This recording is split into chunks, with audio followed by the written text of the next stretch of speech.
Biblioteca dos Pioneiros. O sétimo dia é o sábado do Senhor. Por James White. Capítulo 3. A perpetuidade do sábado.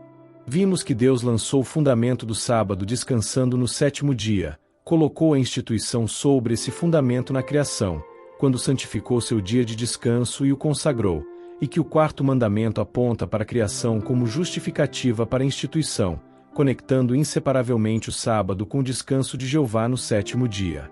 Passe pelo período dos profetas e você encontrará as maiores bênçãos prometidas àqueles que guardassem o sábado, e as maiores maldições ameaçadas por sua profanação.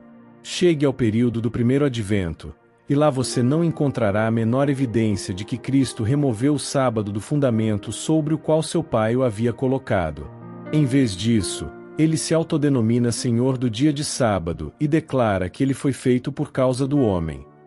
E ao citar seus discípulos para o futuro, pelo menos até a destruição de Jerusalém, ele diz: Orai, porém, para que a vossa fuga não aconteça no inverno nem no dia de sábado.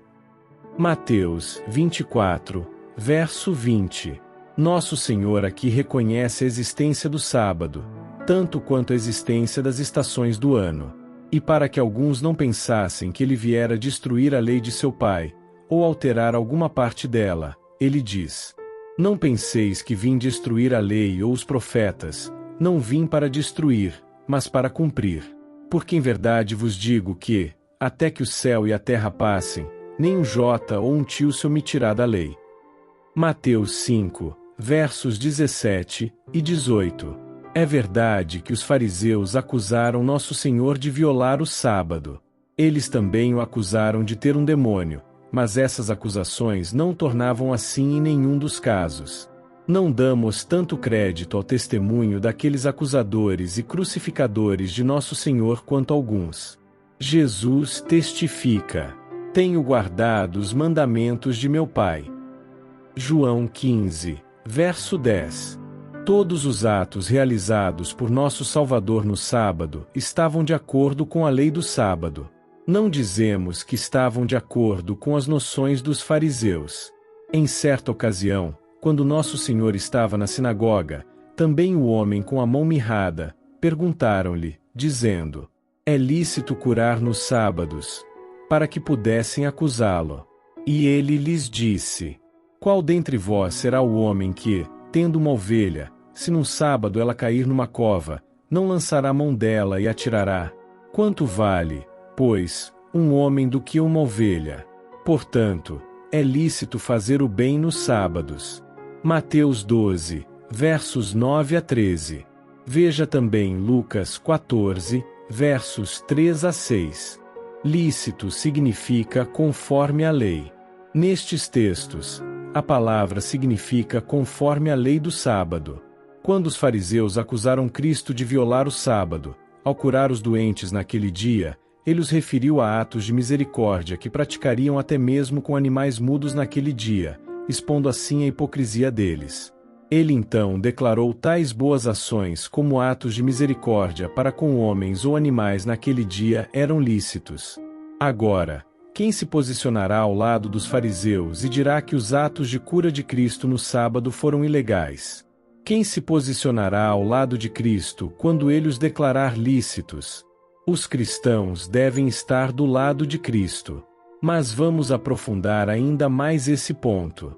Aqueles que ensinam uma mudança no sábado datam essa mudança a partir da ressurreição de Cristo. E aqueles que ensinam que não há sábado datam sua abrogação a partir de sua crucificação. Ninguém discute qualquer mudança em relação ao sábado antes da morte de Cristo. Eles têm que admitir que a lei do sábado permaneceu em toda sua força vinculativa durante todo o seu ministério. De fato, a afirmação de que o sábado foi abolido na cruz contém uma admissão virtual de que esteve em vigor até a cruz, pois seria tolice falar em abolir uma lei que não estava em vigor. Então, juntar-se ao fariseu e dizer que Cristo transgrediu essa lei quando curou os doentes no sábado. O sábado o acusa virtualmente de ser um pecador, porque o pecado é a transgressão da lei. 1 João 3, verso 4.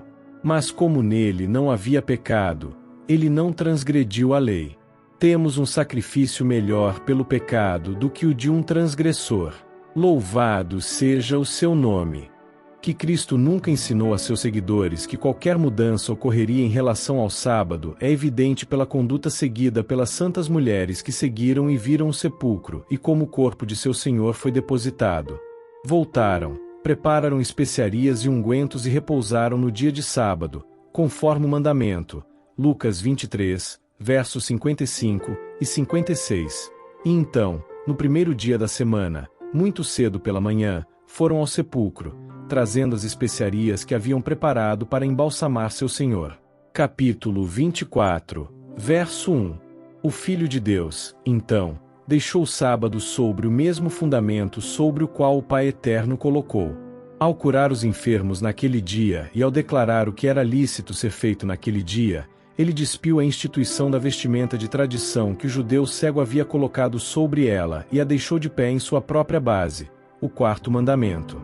Os escritores dos 4 evangelhos, que escreveram em diferentes períodos após a ascensão de Cristo, falam do sábado como algo existente naquela época, e do primeiro dia da semana como algo completamente diferente. Esses homens fiéis, auxiliados pelo Espírito Santo para registrar os eventos mais importantes que este mundo caído já testemunhou, certamente nos transmitem as mesmas visões que tinham daqueles 2 dias na época em que escreveram os evangelhos. Nenhum desses 4 escritores dá a menor indicação de que qualquer mudança tenha ocorrido em relação ao sábado. Se um evento tão importante como a mudança, ou a abrogação do sábado, tivesse ocorrido no primeiro advento de Nosso Senhor, eles não teriam deixado de registrá-lo. A mesma distinção entre o sábado e o primeiro dia da semana também é mantida no livro de Atos. O sábado é mencionado como ainda existente, e o primeiro dia da semana é mencionado como um outro dia. E, saindo os judeus da sinagoga, rogaram os gentios que estas palavras lhes fossem pregadas no sábado seguinte. E no sábado seguinte ajuntou-se quase toda a cidade para ouvir a palavra de Deus. Atos 13, versos 42 e 44. Aqui estão alguns pontos dignos de nota especial. Foram os gentios, não os judeus, que convidaram Paulo a pregar a eles no sábado. Se Paulo ensinou ao povo que o sábado era uma instituição judaica e que havia sido abolido, parece realmente inexplicável que os gentios, que estavam totalmente desligados da religião judaica, lhe pedissem que pregasse a eles no sábado. É evidente que a razão pela qual convidaram Paulo a pregar a eles no sábado foi porque sabiam que ele considerava o 7º dia como o sábado do Senhor. Se esse pedido dos gentios tivesse sido feito um pregador moderno, ele poderia ter respondido: não precisam esperar até outro sábado judaico. Amanhã é o dia do Senhor. Pregaremos para vocês amanhã. E se, como ensinam os doutores em divindade, era desígnio do céu que a observância do primeiro dia da semana se baseasse apenas no exemplo apostólico, que excelente oportunidade o apóstolo teve de dar o exemplo na cidade de Antioquia, quando o povo estava tão ansioso para ouvir em boas condições para receber as impressões corretas. Mas, em vez de dar um exemplo favorecendo o primeiro dia da semana, o apóstolo ignorou completamente, e os pobres gentios tiveram que esperar até que chegasse o sábado. Mas era costume do apóstolo pregar no sábado. E Paulo, segundo seu costume, foi ter com eles, e durante 3 sábados, discutiu com eles sobre as Escrituras. Atos 17, verso 2. E todos os sábados ele discutia na sinagoga e convencia judeus e gregos. Capítulo 18, verso 4. Às vezes, disse que a única razão pela qual Paulo pregava no sábado era porque os judeus estavam reunidos em suas sinagogas naquele dia. Mas isso não é verdade, pois encontramos o apóstolo e seus companheiros pregando em outros lugares, além das sinagogas, no sábado. E no sábado saímos da cidade para a beira do rio, onde se costumava fazer oração, e, sentando-nos, falamos às mulheres que ali estavam. Atos 16, verso 13. Se aquela reunião à beira do rio tivesse ocorrido no primeiro dia da semana, então os defensores do primeiro dia poderiam, com algum grau de propriedade, falar do exemplo apostólico para a observância daquele dia. Mas não há registro no Novo Testamento de uma reunião pública dos apóstolos no horário do primeiro dia da semana. Enquanto Paulo estava prisioneiro em Roma, ele convocou os principais dos judeus e disse-lhes: Irmãos, embora eu não tenha cometido nada contra o povo ou os costumes de nossos pais, fui entregue prisioneiro de Jerusalém às mãos dos romanos. Atos 28 verso 17. Se o apóstolo tivesse ensinado ao povo qualquer mudança em relação ao sábado, seu testemunho teria sido negado por aqueles judeus, e ele teria sido imediatamente silenciado.